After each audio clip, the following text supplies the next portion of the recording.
नमस्कार। नंदकिशोर आचार्य हिंदी कविता के आज आज के समय के बहुत बड़े कवि हैं। आप बहुत बड़े आलोचक हैं, नाटककार भी हैं। उनकी एक पुस्तक, जो उनकी पहली कविता पुस्तक थी, उसका नाम है जल है जहाँ। सूर्य प्रकाशन मंदिर बीकानेर से ये प्रकाशित हुई। 1980 का ये प्रकाशन है। इनकी कुछ कविताएं मैं आपके साथ साझा करता हूँ। उन कविताओं को सुनकर के आपको लगेगा कि 1980 के समय में वो जो कविताएं लिख रहे थे, उनसे आगे अब कविता तनिक सी ही बढ़ पाई है, अगर बढ़ी है तो। मेरा ऐसा मानना है कि उनकी कविताओं में जो कुछ है और आगे भी उनकी जो पुस्तकें आई हैं, वो कविताओं के नए प्रतिमान स्थापित करने में बहुत सफल रही हैं। तो उन्हीं की इस पहले काव्य संग्रह जल है जहाँ में से कुछ कविताएं मैं आपको सुना रहा हूँ। कविता है वह रंग।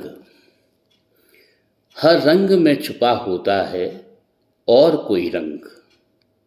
हर रंग में छुपा होता है और कोई रंग, जैसे हरे में पीला, जैसे हरे में पीला, बैंगनी में लाल, बल्कि काला लाल में भी, बल्कि काला लाल में भी।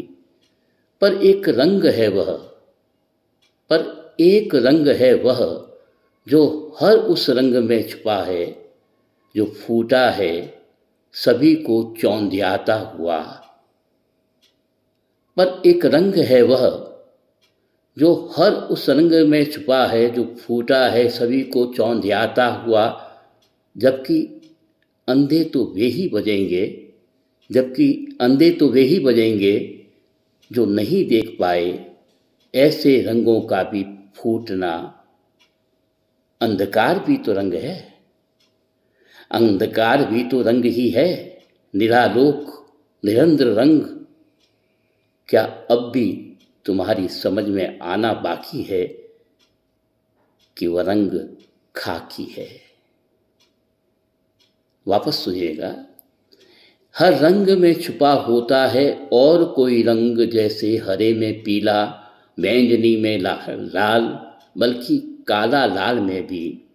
पर एक रंग है वह, जो हर उस रंग में छुपा है, जो फूटा है सभी को चौंधियाता हुआ।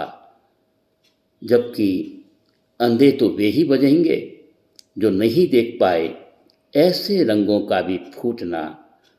अंधकार भी तो रंग ही है, निरालोक निरंद्र रंग।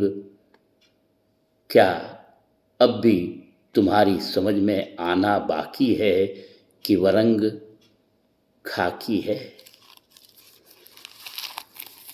ये कविता आपातकाल में संजय गांधी के बीकानेर आने पर उन्होंने लिखी थी, जब नगर के एक हिस्से को, जिधर से संजय गांधी को गुजरना था, एक ही रंग में रंगवाया गया था।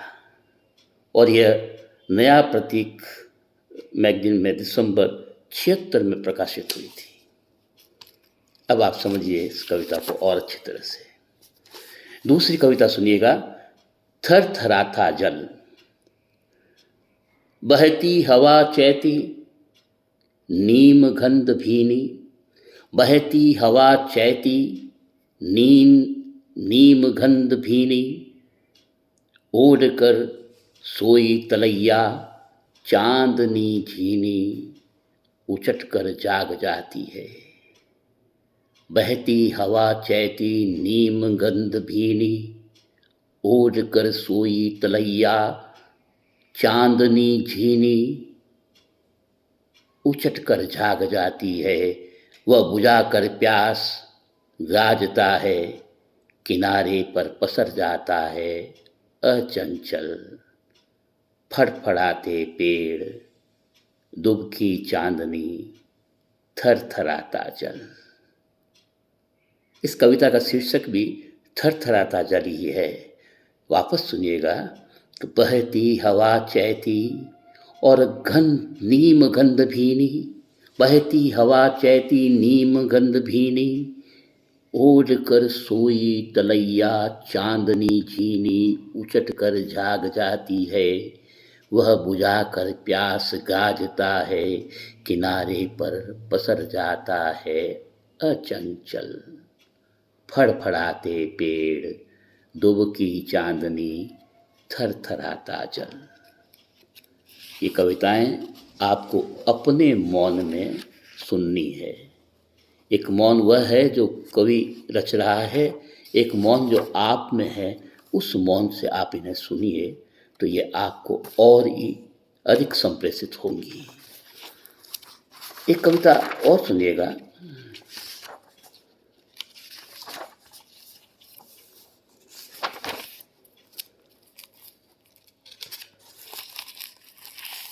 मान भी लूं कि पाप ने मुझे ही डसा, मान भी लूं कि पाप ने मुझे ही डसा, और तुम्हें क्या हो गया था जब वो मेरी ओर आ रहा था। मान भी लूं कि पाप ने मुझे ही डसा, तो तुम्हें क्या हो गया था जब वो मेरी ओर आ रहा था। मुझे तभी समझ लेना था कि तुम क्रूर और घमंडी हो और डरपोक भी। मुझ निरीह से तुम्हें भला क्या भय था। मुझे तभी समझ लेना था कि तुम क्रूर और घमंडी हो और डरपोक भी। मुझ निरीह से तुम्हें भला क्या भय था। तुम्हारे सबसे प्यारे पुत्र का रक्त जब मुझ पर छिड़का जाता है तो कौन होता है पवित्र, मैं, पाप या स्वयं तुम। तुम तो पिता हो ना, तुम तो पिता हो ना। सच सच कहो, कैसा लगता है तुम्हें जब यीशु का रक्त बूंद बूंद टपकता है और तुम्हारा चेहरा और हाथ अपने ही बेटे के खून से भीग जाते हैं। मान ही लूं कि पाप ने मुझे ही डसा, तो तुम्हें क्या हो गया था जब वो मेरी ओर आ रहा था। मुझे तभी समझ लेना था कि तुम क्रूर और घमंडी हो और डरपोक भी। मुझ निरीह से तुम्हें भला क्या भय था। तुम्हारे सबसे प्यारे पुत्र का रक्त जब मुझ पर छिड़का जाता है तो कौन होता है पवित्र, वे, मैं, पाप या स्वयं तुम। तुम तो पिता हो ना। सच सच कहो, कैसा लगता है तुम्हें जब यीशु का रक्त बूंद बूंद टपकता है और तुम्हारा चेहरा और हाथ अपने ही बेटे के खून से भीग जाते हैं।